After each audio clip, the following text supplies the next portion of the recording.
মাই ফুলকপিগুলো দিয়ে কি বানাবে? আজকে ফুলকপি দিয়ে বানাবো ফুলকপি রোস্ট। আচ্ছা। তো আগের থেকে হলুদ লবণ দিয়ে 5-7 মিনিট এতে ভাপ দিয়ে নিয়েছি। আর এতে ভাজবো। ফুলকপি ভাজা হয়ে গেছে, এখন নামিয়ে ফেলবো।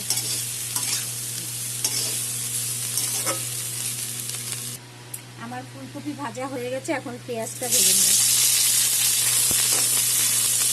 ততক্ষণ বাজবে যতক্ষণ না পেঁয়াজটা লাল লাল হয়ে আসে, বেরেস্তার মতো করে নিতে হবে। আমি এখানে মাঝারি সাইজে 2টা পেঁয়াজ নিয়ে নিয়েছি। পরিমাণ বুঝে পেঁয়াজ নিতে হবে, আমি বেশি বানালে বেশি নেবেন, কম বানালে কম। আমি 2টা পেঁয়াজ নিয়েছি। আমার পেঁয়াজ ভাজা হয়ে এসেছে, এখন বাদামটা দিয়ে দেবো, কাজু বাদাম।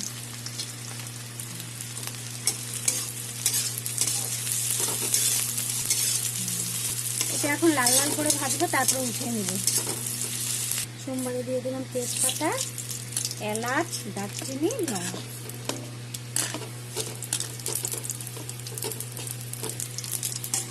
পেঁয়াজটা ভাজা হয়ে গেছে, পেঁয়াজ আর কাজু বাদাম আমি উঠিয়ে নিয়েছি, একসাথে পেস্ট করব।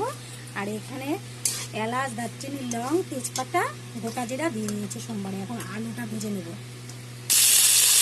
দুধ, লবণ দিয়ে দিলাম। ফুলকপি রোস্টে তো আলু দেয় না, আমি দিই। যদি রান্না না দিলেও হবে, আমি আলু দিই, এখানে আলু দেয় না। আমার আলু মোটামুটি ভাজা হয়ে গেছে, এখন মশলাগুলো দেবো। পেঁয়াজ ভেজে নিয়েছি, কাজু বাদাম, লঙ্কা আর চালমগজ পেস্ট করবো।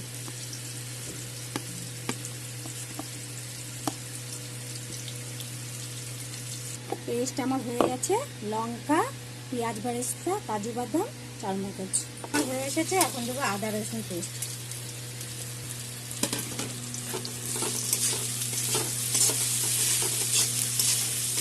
এটা একটু আদা রসুনটা মোটামুটি ভাজা হয়ে গেলে, কাঁচা গন্ধ গেলে, তারপরে আমি টমেটোটা দিয়ে দেবো। টমেটো পেস্ট, আদা রসুন কাঁচা গন্ধ চলে গেছে, এখন টমেটো পেস্ট দিয়ে দেবো।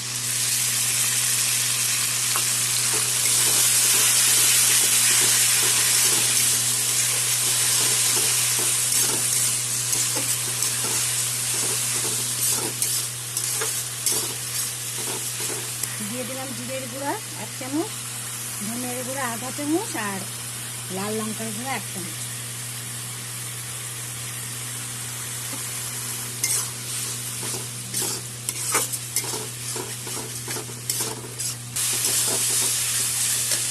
পেঁয়াজ, কাজু বাদাম, চালমগজ সব পেস্ট একসাথে দিয়ে দিলাম।